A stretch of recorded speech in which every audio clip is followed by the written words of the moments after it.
আসসালামু আলাইকুম।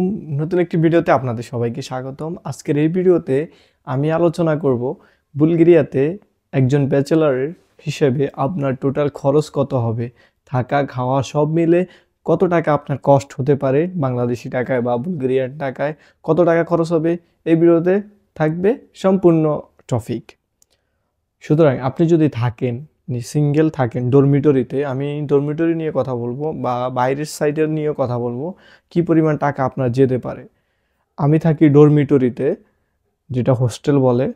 তো হোস্টেলে আমার থাকা বাবদ 90 ইউরো, যা বুলগেরিয়ান লেবা হিসাব করলে হচ্ছে 175 লেবা, যা বাংলা টাকায় কনভার্ট করলে আমার 11,000 থেকে একটু বেশি আসে, বা 12,000 টাকাই ধরা যায়। মানে 12,000 টাকা আমি থাকতে পারছি এখানে। তো এখানে দুইজনের রুম, মানে দুইজনের একটা রুম, 2 বেডের একটা রুম। এই বেডে আপনি দুইজন থাকবেন, 175 লেবা, বাংলাদেশি টাকায় 12,000 টাকা। সুতরাং থাকা আপনার এখানে সম্পূর্ণ বিল, মানে আপনার এখানে হিটার আছে, গিজার আছে, পানির ব্যবস্থা আছে, লাইট আছে, সুন্দর একটা আবহাওয়া, সুন্দর একটা এনভায়রনমেন্ট। আপনি এখানে ডরমিটরিতে থাকবেন, আপনার প্রতি মাসে 12,000 টাকা লাগতেছে হচ্ছে শুধু থাকায়।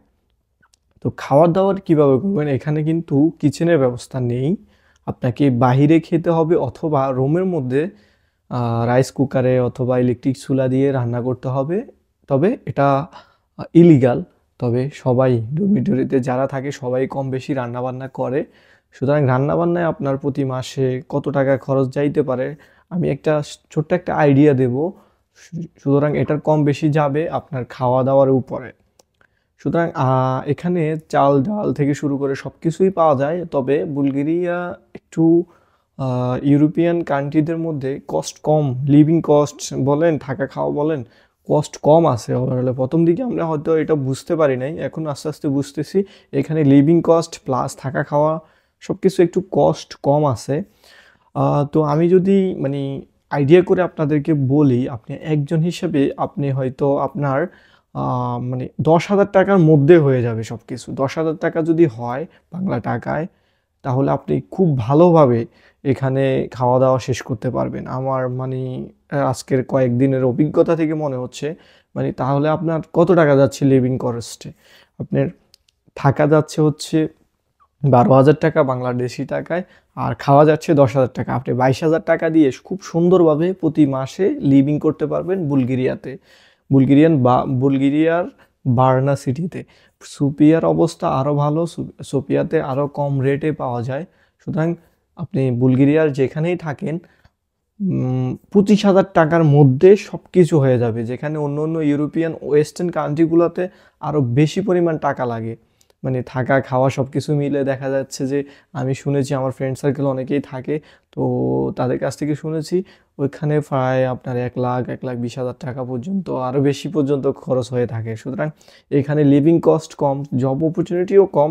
তবে আপনি যদি একটা জব ম্যানেজ করতে পারেন, তাহলে আপনি ইজিলি খুব সুন্দরভাবে আপনি এখানে লিভিং করতে পারবেন।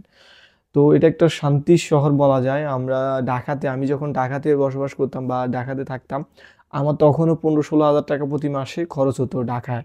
আর এখানে বার্না সিটিতে, ইউরোপিয়ান একটা সিটিতে আমি থাকতেছি, আমার 25,000 টাকার মধ্যে হয়ে যাচ্ছে। এটা খুবই ভালো কিন্তু।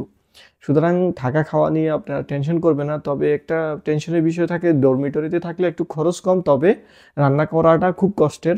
খুব কষ্টে বলতে ইলেকট্রিক চুলা বা আপনার রাইস কুকারে রান্না করতে হয়। সেজন্য এটা ছাড়া আর কোনো সমস্যা নেই। আর যদি আপনি বাইরে থাকেন, ওই ক্ষেত্রে কস্ট আরও বেশি আসবে, থাকার কস্টটা খুব বেশি আসবে। সুতরাং স্টুডেন্টরা ডরমিটরিতে থাকে, আর যারা জবের জন্য আসে তখন জবের যে স্পেস, ওই জবের মধ্যে কিন্তু থাকা খাওয়ার মানে থাকার ব্যবস্থা থাকে। সুতরাং আপনি জব বিষয়ে আসেন আর স্টুডেন্ট বিষয়ে আসেন, আপনার থাকার জন্য খুব সুন্দর একটা স্পেস পেয়ে যাবেন আশা করি। সবাইকে ধন্যবাদ এই ভিডিওটি দেখার জন্য। এছাড়াও যদি আপনাদের কোনো পছন্দের ভিডিও থাকে, পছন্দের কোনো কোশ্চেন থাকে, তাহলে এই ভিডিওর কমেন্টসে জানাতে পারেন। আমি সেই বিষয়ে আপনাদেরকে অ্যান্সার করব, প্লাস ওই বিষয়গুলো নিয়ে আমি আরও সামনের দিকে ভিডিও ছাড়ব। সুতরাং সবাই ভালো থাকবেন। আসসালামু আলাইকুম।